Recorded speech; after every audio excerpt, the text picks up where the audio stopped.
Hey there folks, Mark Johnson, Tech Snobs. Full review on the LG Flex. This is the AT&T variant. First off, hardware and design on the device. Very, very nice, build quality, hardware design, all that is great. As you can see, it's a curved display, 6-inch, 720p HD display. That is diagonal. You see it's got on-screen buttons. There's no physical buttons on the left and right side of it. You do have the micro SD slot on the left-hand side. Right-hand side, you have nothing. The top, you have nothing, just the mic. And at the bottom, you have the 3.5mm jack along with the micro USB charge port. Now, on the back, it's where it gets interesting because you have the volume control rocker and the navigation similar to the LG G2, which came out last year. So, along goes with it a 13 megapixel camera. So that's definitely some nice features on here. And like I said, the one thing about the LG Flex is that it's also got a self-healing back. So if you scratch it, it will pretty much heal itself. I tried testing it out a little bit. This is a demo unit.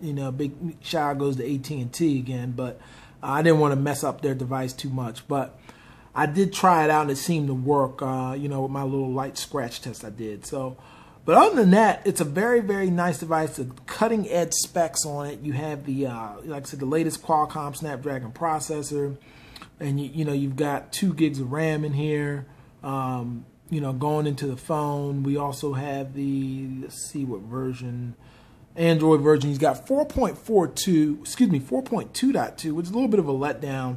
I'm sure it will get Android 4.4 KitKat coming soon. But other than that, this phone flies. There's a lot to like about it. There's really not too much it can't do, as far as Android. It is kind of unwieldy and big to hold. But out of the phablets out there, the big 6-inch phones, I think this one feels the best in hand. And like when you hold it up to your face, since it's curved, it does help. And you can bend it. If you bend it, you can get it straight, so to speak, and that's kind of cool. If you put it in your back pocket, not as much to worry about if as far as the phone breaking and so forth. So overall, nice design there. When you're looking at the software, what LG's been able to do is they've gotten much better over the years, and things aren't as slow as they used to be. So now you can really jump in and out of apps really quickly, and they haven't bogged it down with too much stuff. But there's a lot of bloatware, but it's not an extreme amount. I think it's probably normal, from what you would see on any most modern smartphone these days. Speaking of which, you got about 22.78 gigs available. 852 megs of that is apps, so that's something else to keep in mind. So other than that, I like the phone. We're going to look at the camera real quick. Camera takes some decent shots. I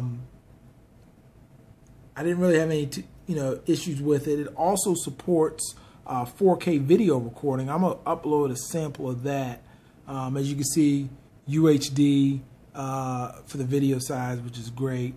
And it's got some decent features. Like I haven't did a whole lot of testing with the camera, but I'm sure it takes pretty decent shots. And like I said, there is the 13 megapixel. You can do widescreen at 10 megapixels and so forth. So pretty nice features. Overall, I think it's a great phone. The only letdown I'm going to say out of everything is basically the screen. It is only 720p. That is a little bit of a letdown considering the fact that most phones these days ship with 1080p displays. But it does have a killer battery at 3,400 milliamp hours. It lasts all day long. You don't have to worry about that, being a problem. And then when you're on the LTE network, things go really fast as well. So that's one thing that, to like with AT&T. Yeah, obviously depending on which area you're in. I'm going to go ahead and download the speed test app just to give you an idea of the speeds. Okay, so let's go ahead and do a quick speed test and see what the LG Flex is able to do. Yeah, it gets nice speeds. So like I said, if you got good coverage in your area, you won't be displeased with AT&T speed. So that's definitely a good thing. As you can see, getting almost 24 megs down. I used a lot of hotspot on here when I was doing some testing. That worked great. I've been noticing some of the upload speeds have been a little under par lately, but not too big of a concern for me and most people. You know, 2 megs, 2 to 3 megs is decent, but it's far less than what you would think it would be. But 23 down, 2 megs up, that's good for that. And that's going to wrap it up. I mean, like I think it's a great phone.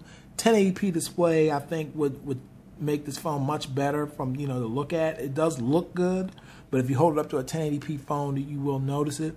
And then last but not least is the price. I mean, it's $299 on a 2-year contract.